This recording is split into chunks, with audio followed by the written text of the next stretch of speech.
Have you ever met someone who seemed perfect for you?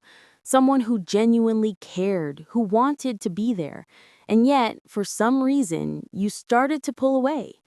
You didn't plan it. You didn't wake up and decide, I'm going to sabotage this connection. But slowly, you found yourself replying late, avoiding calls, finding small flaws in them, or convincing yourself that they didn't really like you. And before you knew it, they were gone. Then you sat alone wondering, why do I keep doing this? Let's talk about that. Let's talk about a girl named Tara. She had always been the one who seemed calm and confident, the strong one. People would come to her for advice and she'd listen with a smile. But deep down, Tara had a secret fear, the fear of being left. When she was little, her parents fought a lot. Her mom would leave the house during arguments, sometimes for hours, and Tara would sit by the window waiting for her to come back. So she grew up learning one thing: love leaves. And even though she didn't say it out loud, her body remembered it. Years later, every time someone got too close, her mind whispered, don't trust it. Don't let them in. They'll leave eventually. So she'd start creating distance, not because she didn't care, but because closeness felt dangerous. Sound familiar? Many people who push others away aren't cold or emotionless. They're actually very sensitive. They feel everything too much. That's why they protect themselves by pretending not to care. They build emotional walls, thinking they're keeping pain out. But in reality, they're also keeping love out. Sometimes it's not even fear of being abandoned, it's fear of being seen. You might think, what if they find out I'm not as confident, funny, or perfect as they think I am? So you hide behind sarcasm, distance, or humor. You say things like, I don't do relationships, or I just need my space, when in reality, you're terrified of being truly known. Here's another truth. When you've been hurt before, your brain starts associating closeness with pain. It's like touching a hot stove. Once you've been burned, your instinct is to pull your hand away. So even if the next person has nothing to do with your past, you'll still flinch. You'll still protect yourself, even from people who just want to love you. And here's something most people don't realize. Sometimes you push people away because deep down, you don't believe you deserve to be loved. You think love is something you have to earn by being perfect, by never complaining, by always being strong.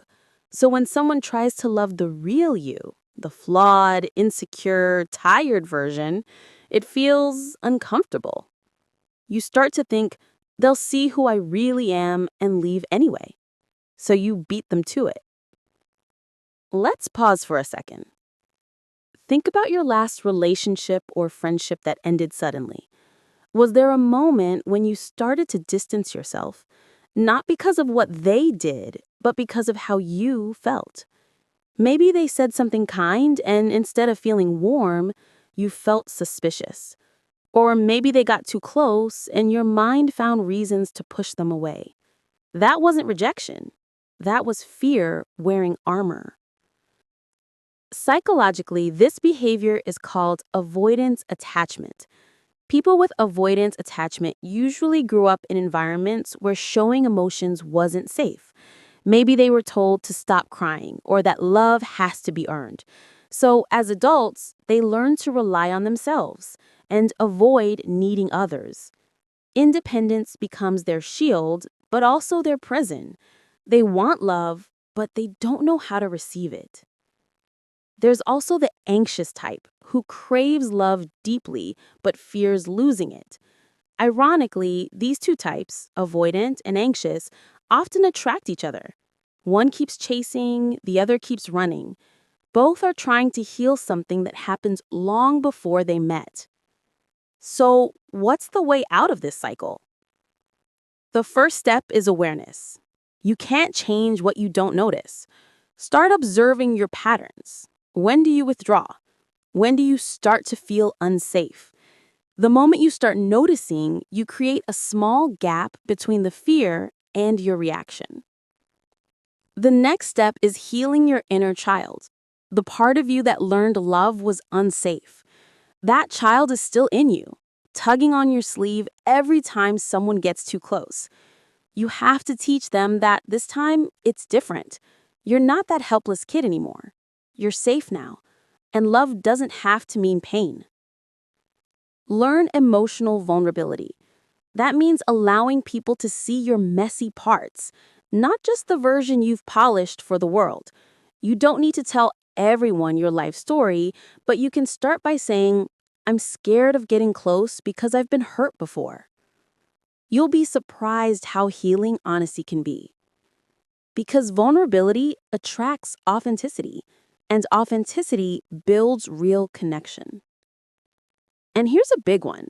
Stop choosing emotionally unavailable people. Because sometimes we attract people who reflect our own unavailability. If you keep falling for people who can't meet you halfway, maybe a part of you is still avoiding full intimacy too. The moment you start healing your own walls, you'll naturally stop being drawn to people who have theirs. Healing takes time. You'll still feel like running sometimes, but when you notice that urge to push someone away, pause. Take a breath.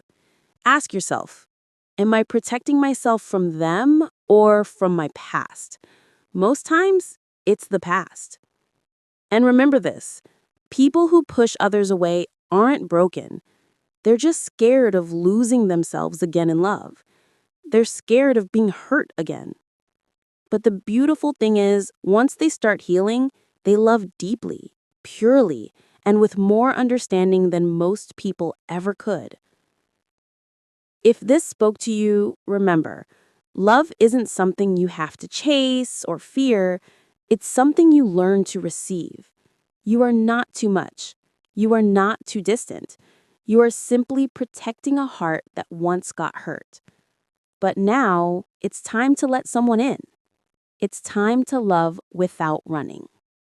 If you found this helpful, don't forget to like, subscribe, and share with someone who needs to hear it. Your support means a lot. And trust me, there's so much more we're going to uncover together.